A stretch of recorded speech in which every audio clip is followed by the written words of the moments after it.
Okay, so Master Mason note number 2 for the night. We're doing the weekend tear down, strip it down, rip it up. I like to just keep my I like to keep my program right in front of me for this. They become the same numbers right now. If I wanted to on the top end, you write on the whiteboard.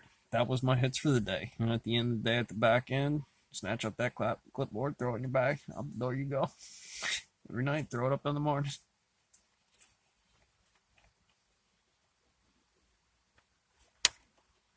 Information, boss. Need to know that stuff. Uh, Now they talk. Everybody talks about the pinch point and the triangle of stability, and fundamental failure, behavioral, safety, quality, quantity, stomp. You got slam. You got flicking through pages here. Really, when you see the water as drippies, well, then it's not off. Propane tank doesn't read zero when you hit the gauge. It's too far. Something's ishy. Something's wrong. That sensor. That's what it is too. Go check the sensor. I've never done a sensor before. I don't know what sensors are. They are right here. Safe place. You can find any one of the saws. Jump in it. Once you get a few of them down for what you're supposed to be doing, or what the number is based on the rule of gravity. 3-footers. 3-footers easy to Dream Street for me. You can do I mean, there's walking a 7-footer, standing them up. Yeah, that's quick. You could argue throwing them. I want to get into that stack so bad. I want to taste rock so bad right now. I just want to do it. That's me in the morning. Unloading tables and treads, laying them down for yourself. Every one of them, kicking them over, doing the table technique, 2 inch, 18. Oh well, you can't do. What is it? I think you can do 14s. A lot of that's going to be 12s. They're going to need to do the other ways for the other ways. And again, when you go through morning inspection to how that correlates on the other, all of this program jargon, and this is just recall. I mean, seriously, this is what the McDonald's station layout and a little bit of the front desk. All of them buttons correlate to something going on back here, and that's going to correlate to some crew things. Your morning rotation, is it first, second, third shift? Is it first, second, or third shift with what players on the ground, M1, M2, because that's a cheeseburger. Clank's going to say something about chaos and everything we interject is in with that. And I'm going to be like, well, Cheeseburger Factory says it's like hamburger, lettuce factory, tomato, cow a couple of times, couple of different cows at different stages of being a cow. Cow is physics. We're good here. I mean, as far as what it is, but then, just in the additional A state, we consider it lensing of from that angle in this position on that topography of holy crap, and triple point of some weird ass element that just happened on the floor.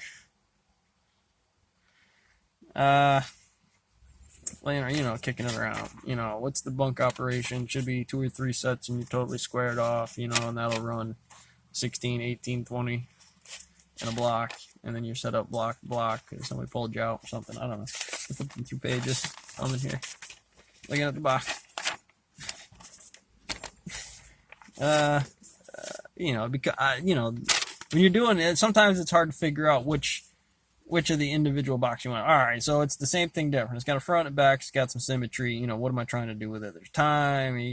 There's going to be a third and how that does. But sometimes just if I wanted one brick, it's hard to quantify a lot of the steps that go into throwing one on the table, throwing one up on the rail. How do you do that safely so you don't get bit? What is the physical technique? Well, 1, they shouldn't be over your lifting limit if you're putting them on that table. 2,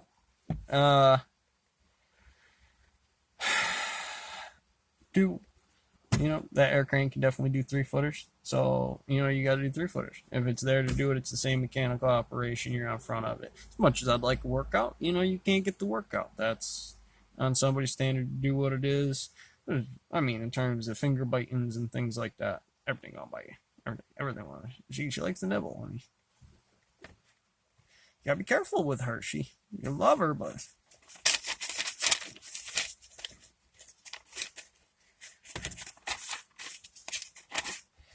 any hizzles. So we're going here. I mean, there's some cool little ones. I mean, like peat cups, what are they? Are little napkin things you throw together, you lick them together, you throw some peat in it, whether it be a seed or, if you're taking even very small cuttings off of some of the stuff out here, blackberry, I mean, how deep do you want to somebody threw a stake in it? And, I mean, there's a lot of different ways to integrate carrots or how you seed things and do things in times of space management. And so they all become that kind of internal box. And so this is kind of base fundamentals of any college mastery of a class. If you want to take this to an MBA, associate's, bachelor's, master's, bachelor, associate, whatever you're going for, you want to take this to a doctorate level. I mean, in terms of, let's quantify differently. Look at it cynically for a moment here, if you will, and the integration of, just some front desk stuff and, whatever we're dealing with here. Something I forgot. Anyways, probably got off topic. I wanted it too much. Causing problems. I mean, while these aren't the same saws, they are the same saws. There's a saw in here that does a certain thing. It's got certain blades. They can go high dog because it's 6-7 footer, so you can put different stuff inside of there. And you can get them 24s done with 6 foot or 5 foot blade on 4s. Get them done. I don't know. I'm like, man, we were hammering so hard. I think it was like once a week at least. Man, I remember changing a blade at least every night. Having her off sometimes too. Tell myself I just fucking horsing. Get up in that bitch. Stay. No, you put them down, you use the machine. There's a very specific hand technique to get them in there. And how you use the bunk. Yeah. But at least those ones. But they were good. You could pop one in there real fast. I mean, that's a big turnover thing. You got to watch a pro do it. One of the big things is those guys. I stood back. You stand back, you just watch them do it. And nobody will say anything to you, especially if you're a bulldozer. You've been laying around all day, get a bunk. But, sometimes when this is not for you, there's nothing around, you can't touch a machine yet, you're not into the machine, laying them down.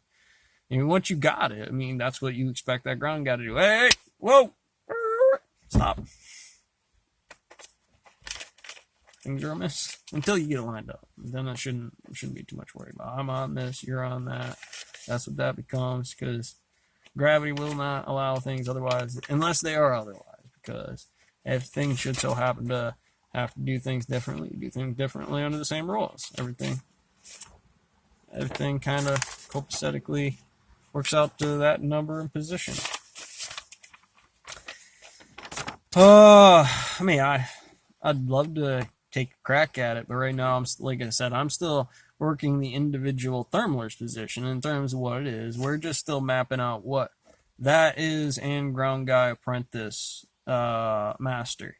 A junior, well, you're looking for, anything from 18 to 80, 18 to 30 that could come in with no experience in it, or what is the differential on certain positions. I mean, like, you could do things with, all right, so but wheel and deal accordingly. That's who's doing what. Sometimes that changes over, though. You got to build into having the guy that's doing that. And like I said, that's really bulletproof operation. I can see a boss do that. That becomes a number. And, like I said, you got to give them that. You're not worth it until you're worth it. It becomes a real easy operation. You stand there with the bar, slide it underneath there. You get underneath there. You might sweat a little bit, but in terms of what it is, that is nothing compared to what Some of the monster is. Individually, it is a pretty wily one. However, there are some big ones, and they can crank some rock. That's a lot about the pump. It's a lot about pushing stuff through, and you have, I mean, little things on a table saw. As long, I mean, a table saw. I'm the kind of guy to be like, hey, just throw shit pallets together. Throw the recut pallets together down to one by one. We're gonna rip it, stack them off on pallets, and deliver them to me. Just set that garbage off, pull it the fuck out of the way, and keep running, and then you'll get that back, short of wherever that's going to land itself, close to home, or a way to offshoot it because that moves the material. Somebody got to come up and grab that from somebody, take it down to somebody, look at the stock operation on that. And if you get dependent on that kind of thing, then it doesn't matter how big the saw is. It matters what's coming through that, what's on the other side of that, what's on the turn ratio to that, so, and who's going to stand there and perform against the number. Those are shrimp factory numbers to me. It's like, you have to kind of look at those positions like that, because even though, well, there are cemetery grounds, you have to belt changes, tracks and gear, oil. Catch you on the next one.